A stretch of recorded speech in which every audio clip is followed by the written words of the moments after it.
Good evening everybody, all dear student. चलिएगा, पहले question में देखते हैं हम लोग।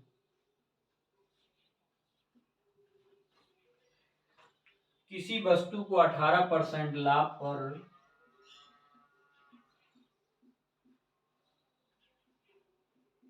किसी वस्तु को 18% लाभ पर विक्रय करने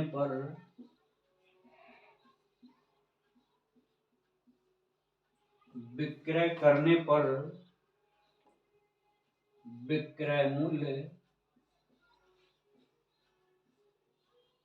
885 रुपए है। किसी वस्तु को 18% लाभ पर विक्रय करने पर विक्रय मूल्य 885 रुपए है, तो वस्तु का क्रय मूल्य ज्ञात करें। पहले ऑप्शन में दिया हुआ है 600 रुपए, बी ऑप्शन में 700 रुपए, सी ऑप्शन में 750 रुपए और डी ऑप्शन में लिखा हुआ है 650 रुपए।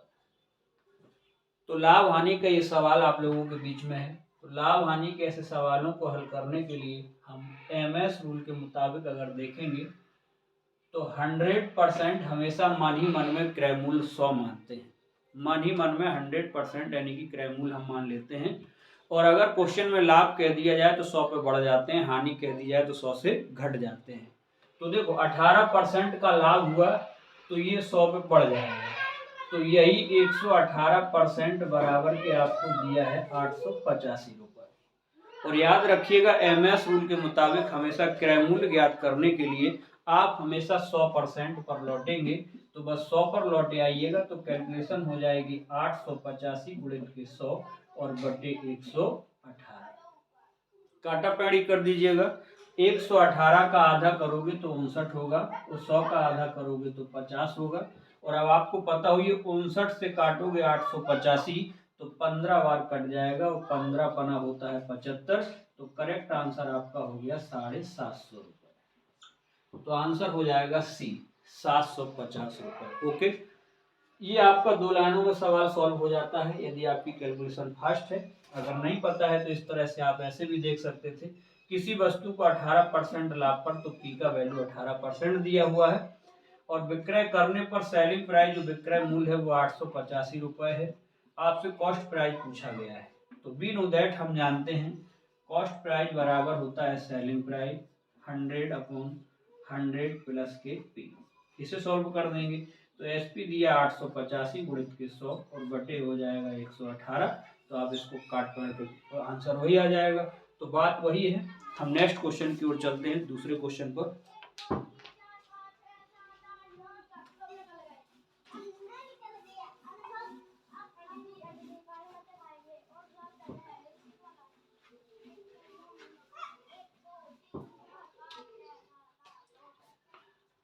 क्वेश्चन नंबर 2 है आपका,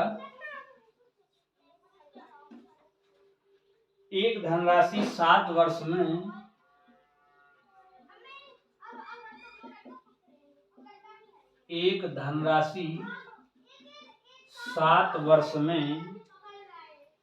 साधारण ब्याज की दर से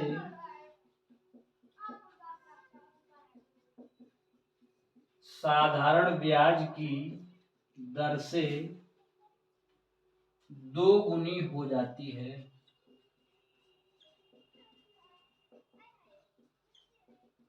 एक धनराशि 7 वर्ष में साधारण ब्याज की दर से दोगुनी हो जाती है, तो वही धनराशि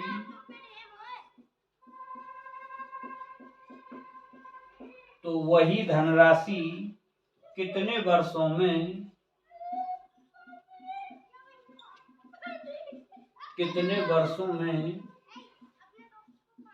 4 गुनी हो जाएगी। पहले ऑप्शन में दिया हुआ है 18 वर्षों में, बी ऑप्शन में लिखा है 20 वर्षों में, सी ऑप्शन है 21 वर्षों में, और डी ऑप्शन लिखा है 25 वर्षों में। तो देखिएगा, ये आपके बीच में साधारण ब्याज से सवाल लिया गया है, जब धन 2 बार गुना हो जाए। तो ऐसे सवालों को हल करने के लिए आप एमएस रूल के मुताबिक देखेंगे। एमएस रूल के मुताबिक ऐसे सवालों को हल करने के लिए याद रखिएगा T1 बटे T2 बराबर के N1 माइनस का 1 N2 माइनस के 1।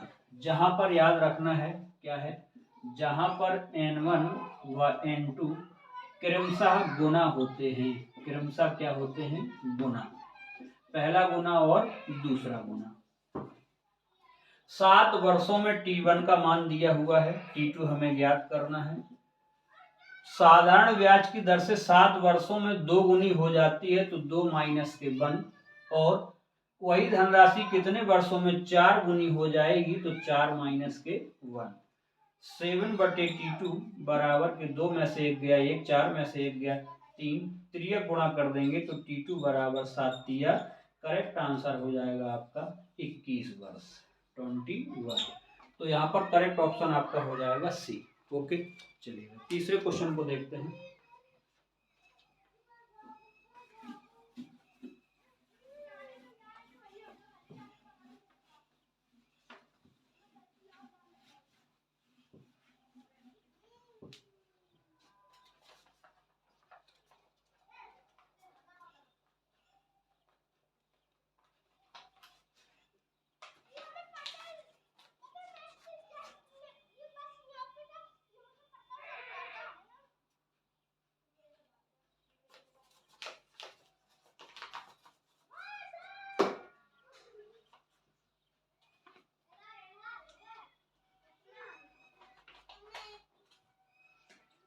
क्वेश्चन नंबर 3 है, यदि इफ a बटे 3 बराबर b बटे 4 बराबर का c बटे 7 हो, तो a plus b plus c बटे c का मान क्या होगा, का मान क्या होगा। ऑप्शन दिए गए हैं, पहले ऑप्शन में है 7, बी ऑप्शन में है 2, सी ऑप्शन में है 3 और डी ऑप्शन में है 0 अर्थात 0। तो देखिएगा, ये जो सवाल है बहुत अच्छा सवाल माना जाता है, और परीक्षाओं में अधिकांशतः ये क्वेश्चन आता है। एक साल में जितनी भी परीक्षाएं होती हैं कंपटीशन लेवल की, उनमें से किसी न किसी परीक्षा में ये सवाल देखने को मिलता है। तो देखिएगा, a बटे 3 बराबर b बटे 4 बराबर के c बटे 7 हो, तो सबसे पहले अगर RS अग्रवाल पैटर्न से देखा जाए तो a बटे 3 बराबर का b बटे 4 बराबर के c बटे 7 है। तो सब कुछ अगर बराबर में है तो एक हम राशि मान लेते हैं बराबर के k। फिजिक्स की भाषा में जिसे कहा जाता है k एक नियतांक है। अब अगर इसे नंबर बांटेंगे तो a बटे 3 बराबर के हुआ, इसी तरह से b बटे 4 बराबर के हुआ, c बटे 7 बराबर भी के हुआ। तो आप पक्षांतर विधि से देखेंगे तो a बराबर के 3 के बन गया, तो b बराबर के 4 के बन गया और c बराबर के 7 के बन गया। अब अकॉर्डिंग टू क्वेश्चन इसीलिए हमें पूछा गया है a प्लस बी प्लस सी बटे सी।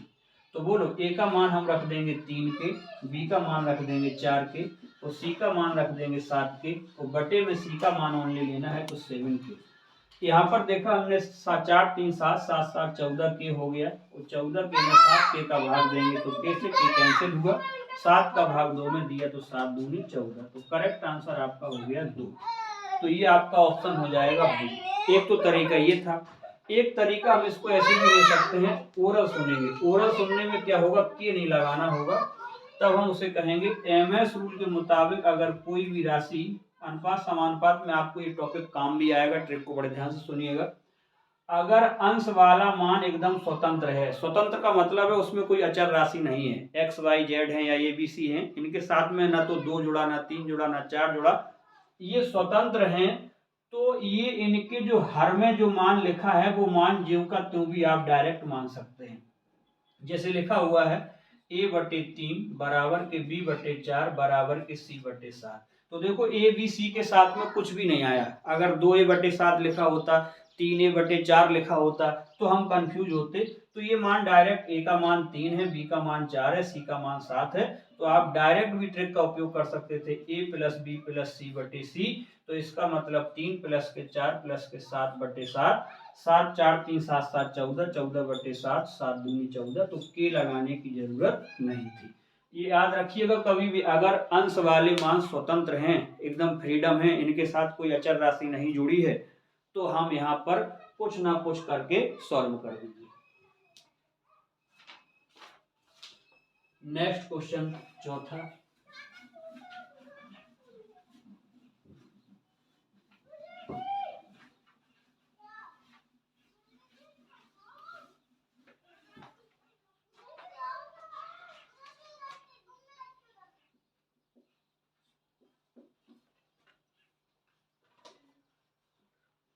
एक निश्चित राशि को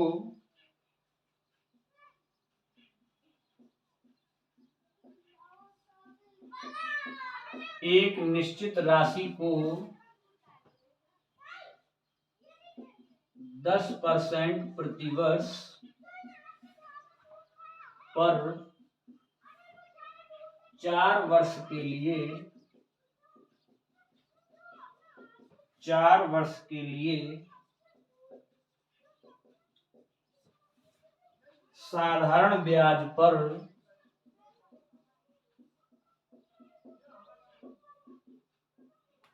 निवेश किया जाता है।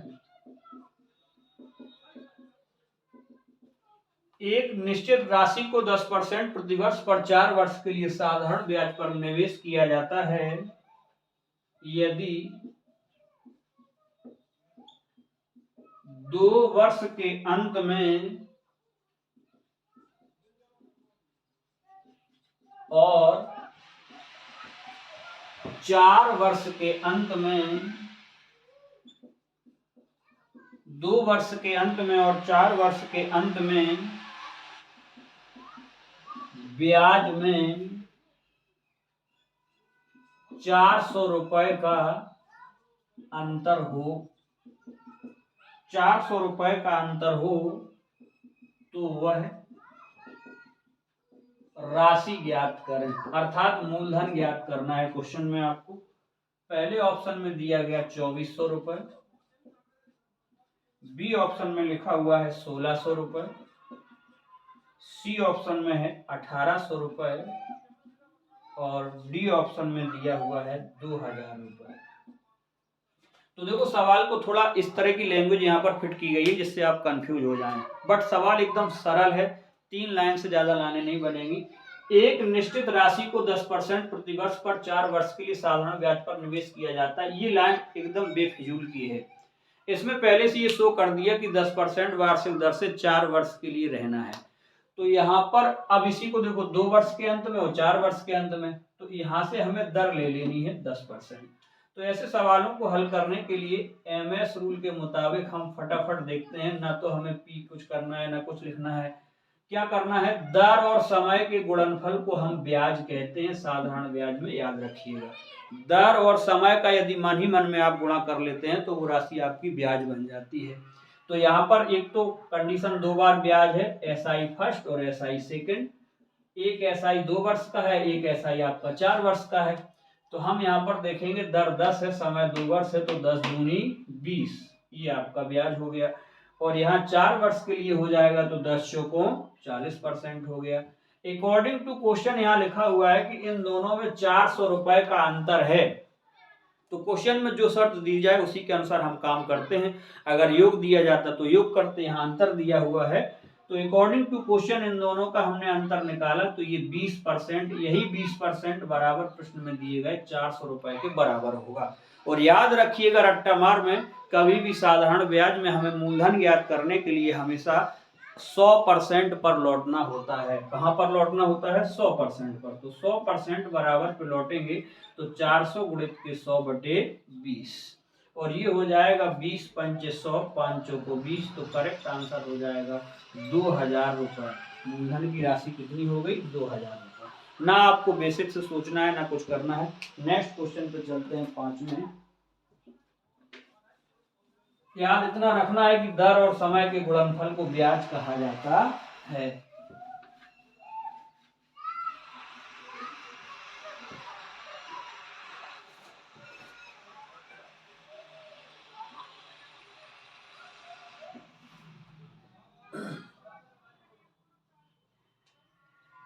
तीन संख्याएं,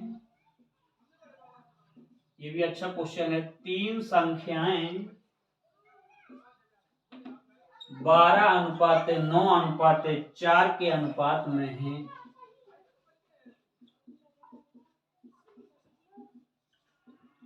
तीन संख्याएं 12:9:4 के अनुपात में हैं। यदि उनका महत्तम समावर्तक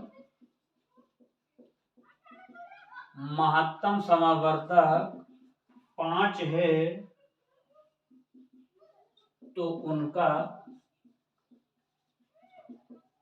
लघुत्तम समावर्त ज्ञात कीजिए। तो उनका लघुत्तम समावर्त ज्ञात कीजिए।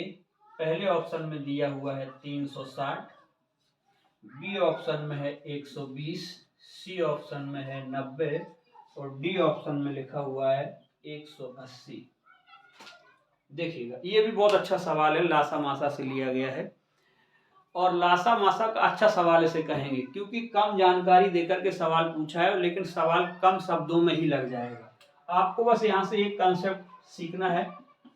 एमएस रूल के मुताबिक एक फिर से यहाँ पे बात रटिएगा। जो रट्टा मार बातें हैं उसे रट्टा मारना ही पड़ता है, फिर हमें आगे की प्रोसेस को करना पड़ता है थोड़ा बहुत इधर उधर बस। अब रट्टा मार चीजों को ही आप नहीं रटेंगे तो आप कंपटीशन में कभी कुछ नहीं कर सकते। रट्टा मार में ये टॉपिक रटना है कि कभी भी अगर संख्याओं का अनुपात दिया है लासा मासा चैप्टर में, और अगर मासा दे दिया जाए तो उन अनुपातों में यदि डायरेक्ट मासा का गुणा करा दिया जाए तो वही हमारी संख्याएं बन जाती हैं। वैसे तो अनुपात समानुपात का टॉपिक ये कहता है कि अनुपात में जो मान दिए हैं RS अग्रवाल पैटर्न के अनुसार उनमें x लगाइएगा, फिर हम जाके सॉल्व करेंगे। लेकिन ये भी बातें कहीं लिखी नहीं रहती हैं, ध्यान से सुनिएगा फिर से। अगर तीन संख्या हो चाहे दो संख्या हो, इन संख्याओं का अनुपात दिया है और अगर क्वेश्चन के साथ में मासा भी दिया है तो सवाल एकदम तुम्हारे लिए सरल।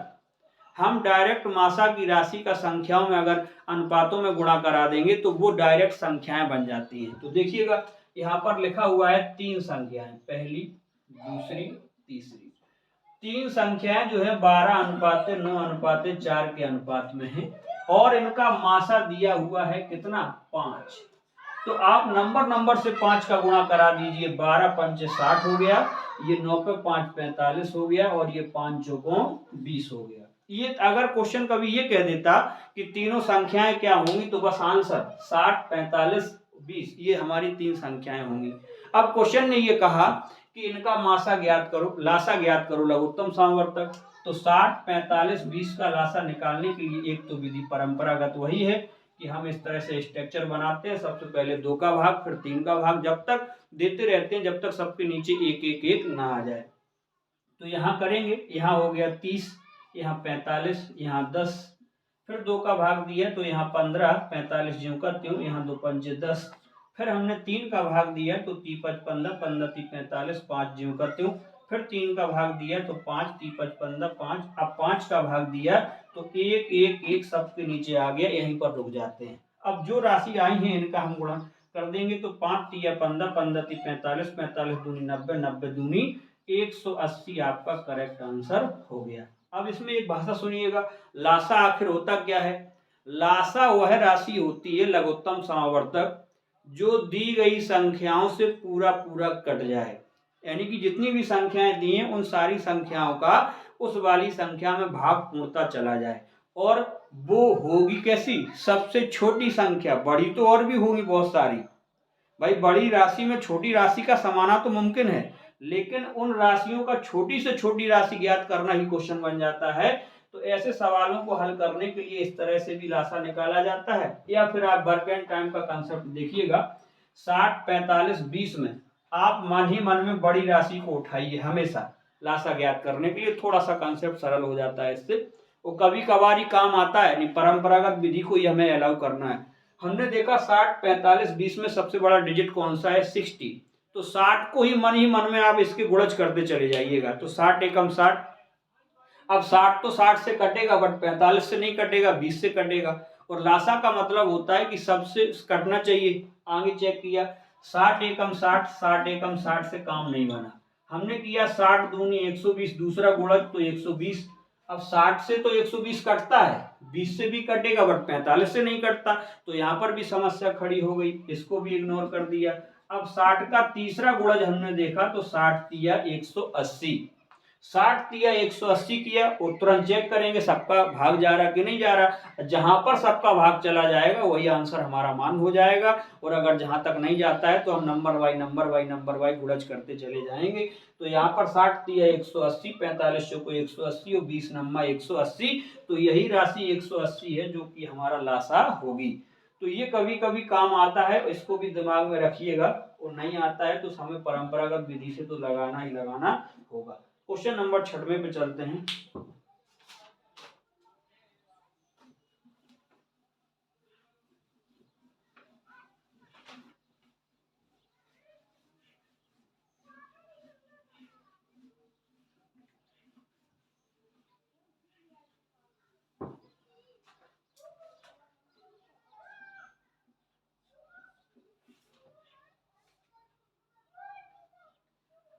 यदि दो संख्याएं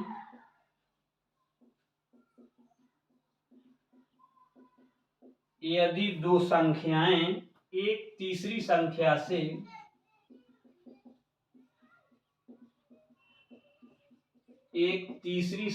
से क्रमशः 30% तथा 40% अधिक हैं। यदि दो संख्याएं एक तीसरी संख्या से क्रमशः 30% तथा 40% अधिक हैं तो पहली संख्या दूसरी संख्या का कितने प्रतिशत है?